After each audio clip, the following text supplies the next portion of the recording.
잠언 24장 15절에서 16절입니다. 악한 자여 의인의 집을 엿보지 마라, 이런 제목인데 15절 16절 말씀을 먼저 받들어 읽겠습니다. 악한 자여 의인의 집을 엿보지 말며 그가 쉬는 처소를 헐지 말지니라.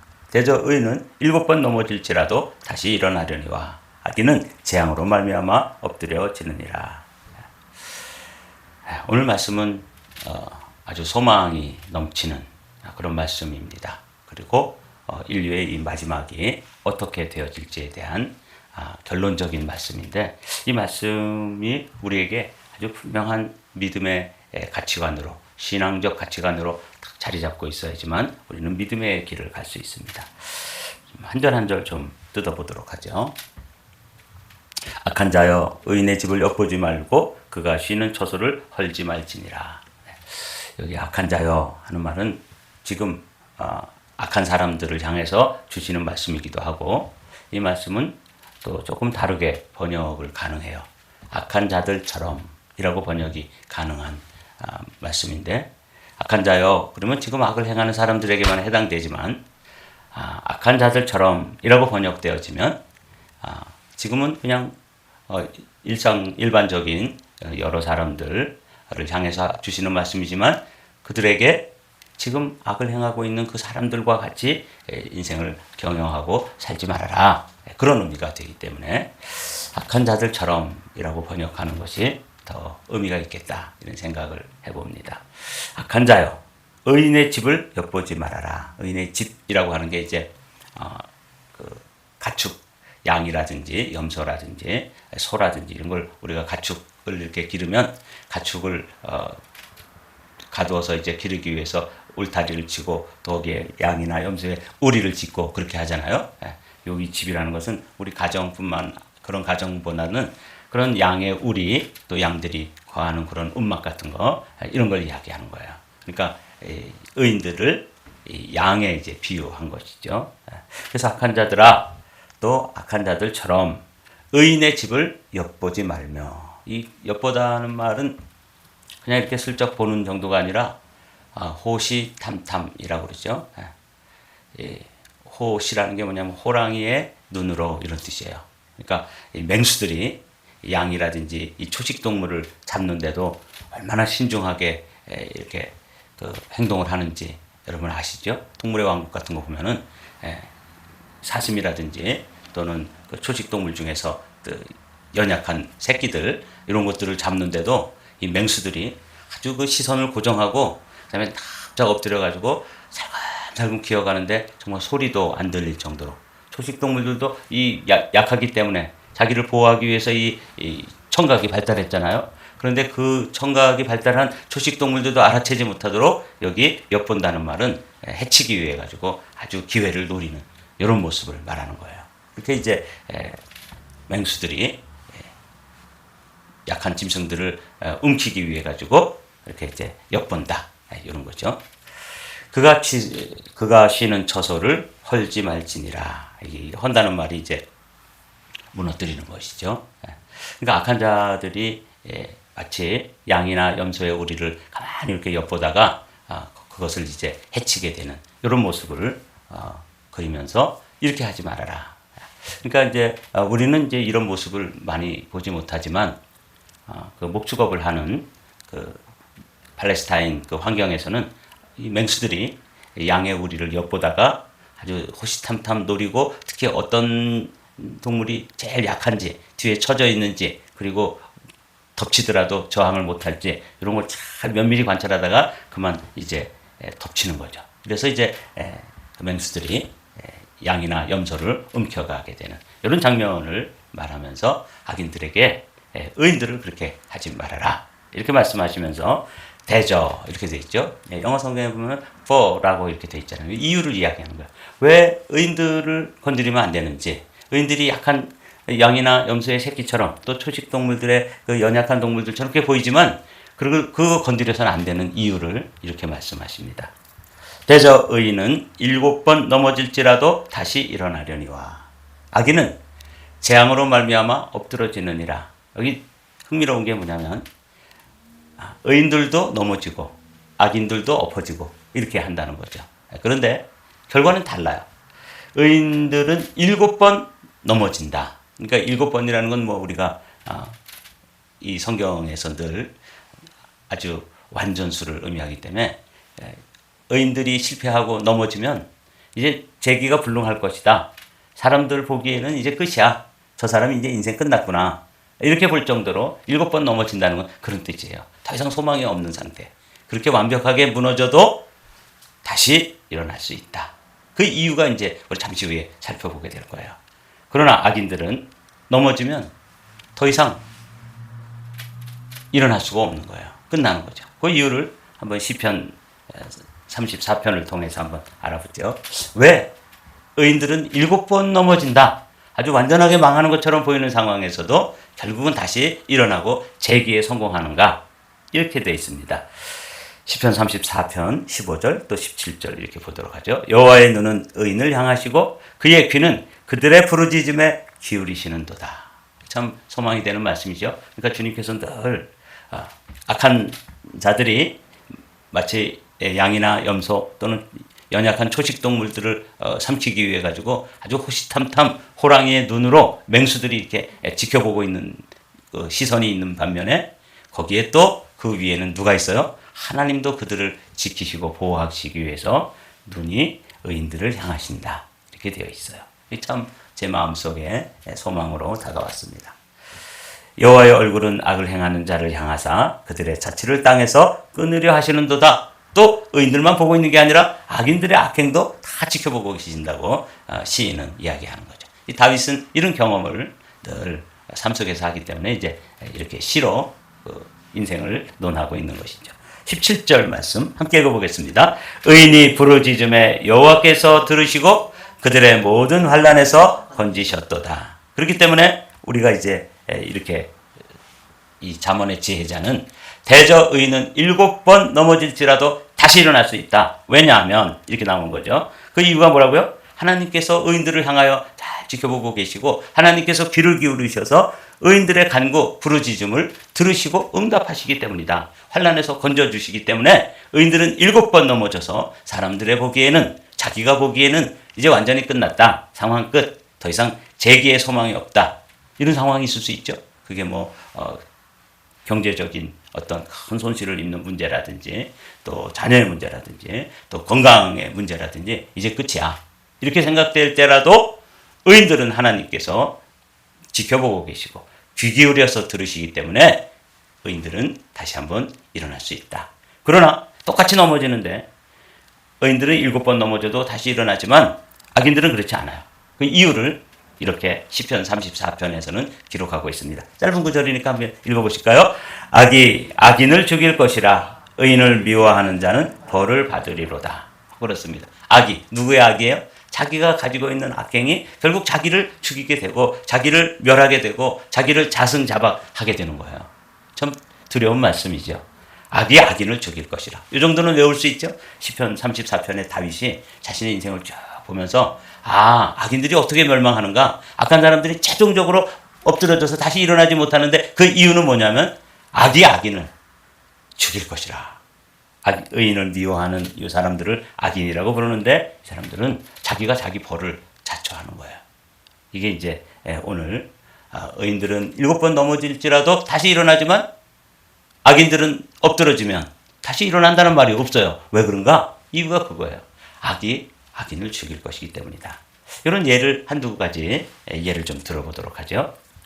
모르드게와 하만, 이 에스더서에 나오는 유명한 일하고 유대인들은 이 날을 기념해서 지금도 불임절이라고 하는 절기를 지키는데 온 민족적으로 마치 우리나라가 일본의 어떤 이 압제에서 풀려난 것처럼 그 당시에 그 하만이라고 하는 사람이 아주 악한 꾀를 내어가지고 모르드게와 그의 민족 유다 민족을 다 멸하라고 했다가 어떻게 됐어요? 자기가 만든 장대 그 모르드게를 이제 달기 위해서 만들어 놓은 그 높은 사형틀에 자기가 그 장대에 달리는 그런 일을 기록하고 있잖아요. 우리는 뭐 이 이야기를 자세히 알고 있기 때문에 10절 말씀만 읽으면은 될 것 같아요. 10절 다 같이 읽어보겠습니다. 모르드게를 매달려고 한 나무에 하만을 다니 왕의 노가 그치니라. 의인은 7번 넘어질지라도 다시 일어나지만 악인은 아주 엎드러지는 것이죠. 이게 이제 오늘 잠언 24장 16절의 말씀인데 이런 예를 통해서 역사에도 이런 예가 있구나. 모르드게를 달려고 높은 장대를 만들어 놓고 이제 그 날만 기다리고 악을 도모하고 그리고 유대인들을 위협하고 그랬었는데 에스더라고 하는 왕비를 통해서 죽으면 죽으리라 하는 그런 심정으로 3일을 금식하고 왕 앞에 나가서 아뢰었을 때 이 하만이 결국은 인생이 역전되는 것이죠. 그래서 의인 모르드게는 7번 넘어지는 것처럼 완전히 이젠 죽었다 복장하게 되는 그런 상황에서도 그 나무를 이렇게 높이 만들어 놓고 그 얼마나 두려웠겠습니까? 야, 저 나무에 이제 내가 달리겠구나 하고 모르드게가 두려움 가운데서 떨었을 텐데 그 나무에 하만이 자신이 달렸다. 이런 이야기들이 의인은 7번 넘어질지라도 다시 일어난다 하는 말씀 가운데 들어있는 그런 교훈입니다. 우리는 또 이 다니엘의 사자골 아시죠? 지금 우리들의 삶은 사실은 다니엘의 세 친구의 풀무불 같고 또 다니엘이 들어갔던 사자굴과 같은 이런 참 험악한 시대를 우리가 살고 있어요. 그런데 다니엘이 그 사람들이 악인들이 다니엘을 어떻게 넘어뜨릴까? 7번 넘어뜨리려고 그러는데 이제 완전하게 덫을 만들어놨는데 그게 뭐냐면 다니엘을 잘 관찰해 보니까 매일 기도하는 사람인 거예요. 자기 신에게 여호와 하나님께 기도하는 저거 못하도록 법을 만들어 놓고 이걸 함정으로 봐가지고 이제 다니엘을 엎어지게 만들고 넘어지게 만들어야 되겠다. 그렇게 해서 처치하자. 완벽한 꾀예요. 그야말로 7번 넘어지게 된 거죠. 다니엘이 이 조서에 왕의 도장이 찍힌 것을 알고도 자기 집에 들어가서는 윗방에 올라가 예루살렘으로 향한 창문을 열고 전에 하던 대로 하루 3번씩 무릎을 꿇고 기도하며 그의 하나님께 감사하였더라. 여기 아주 몇 가지 중요한 단어들이 나오죠. 자기 집에 뭐가 있었던 거예요? 기도의 처소가 있었던 것이죠. 여러분들도 이런 게 있어야 돼요. 자기만의 기도의 골방이 있어야 되죠. 목사도 3가지 방이 있어야 된대요. 기도하는 방, 그 다음에 기도의 골방이죠. 그 다음에 신방, 성도들을 잘 돌보는 골방, 신방, 그 다음에 책을 열심히 읽는 글방, 여기 3개가 있어야 된다고 그러는데 이 다니엘은 그 중에 기도의 골방이 있었던 거죠. 그러니까 이제 악인들이 이 다니엘을 해치려는 사람들이 그거 아주 눈여겨보고 마치 의인의 집을 엿보지 말라 그랬는데 맹수들처럼 뾰족한 눈으로 지켜보고 있다가 다니엘이 여전히 올라가서 기도하고 감사하는 이 모습을 보면서 이제 왕에게 그것을 또 다 꼬질러 바치는 거죠. 그들이 왕 앞에 말하여 이르되 왕이시여 사로잡혀온 유다 자손 중에 다니엘이 왕과 왕의 도장이 찍힌 금령을 존중하지 아니하고 하루 3번씩 기도합니다. 그러니 당신이 만든 이 법을 실정법을 정면으로 어기고 있는 이 다니엘을 처치하여 주시옵소서. 그리고 뒤에 또 뭐라 그러죠? 통촉하여 주시옵소서. 아마 합창으로 그렇게 얘기했겠죠. 여러 사람이 왔을 때니까 말 잘하는 사람이 이제 쫙 얘기하고 함께 엎드리면서 통촉하여 주시옵소서. 왕도 꼼짝 못하죠. 왜냐하면 자기가 만든 조서에 어인이 찍혔으니까. 이렇게 돼서 이제 다니엘이 사자굴에 던져지게 됐을 때 이 왕은 자기가 만든 법에 의해서 처리할 수밖에 없었지만 이 다니엘이 무고하다는 것, 이 사람이 의롭다는 것에 대해서는 의심의 여지가 없었던 것 같아요. 너무 아끼고 정말 인재 중에 인재고 좋은 재상인데 이 사람을 사자굴에다 던져놓고 한밤도 한 잠도 못 자고 기다렸다 이튿날 가서 이제 다니엘을 불러내잖아요. 다니엘이 든 굴에 가까이 이르러 슬피 소리질러 다니엘에게 묻되 살아계시는 하나님의 종 다니엘아. 이 부르는 것 좀 보십시오. 다니엘은 어떤 거예요? 네가 믿는 하나님은 살아계시는 하나님이다. 그래서 살아계신 하나님의 종 다니엘아, 내가 항상 섬기는 내 하나님이 사자들에게서 능히 너를 구원하였느냐? 이렇게 질문하자 다니엘이 왕에게 아뢰되 왕이여 원하건대 왕은 만수무강하옵소서. 살아있는 거예요. 이럴 때 이제 다니엘을 굴에서 올리라고 그러고 그 찬수한 사람들을, 그 악인들이죠. 참수한 사람들을 끌어오게 해서 그 굴에다 던졌더니 사람들이 굴에 떨어지기도 전에 그 안에 있던 우글우글하던 이 사자들이 그냥 뼈도 남기지 않고 다 잡섰더라. 이런 거죠. 그래서 오늘 잠언 24장의 15절 16절의 말씀입니다. 악한 자들아 의인들의 집을 엿보지 말고 그 처소를 헐지 말아라.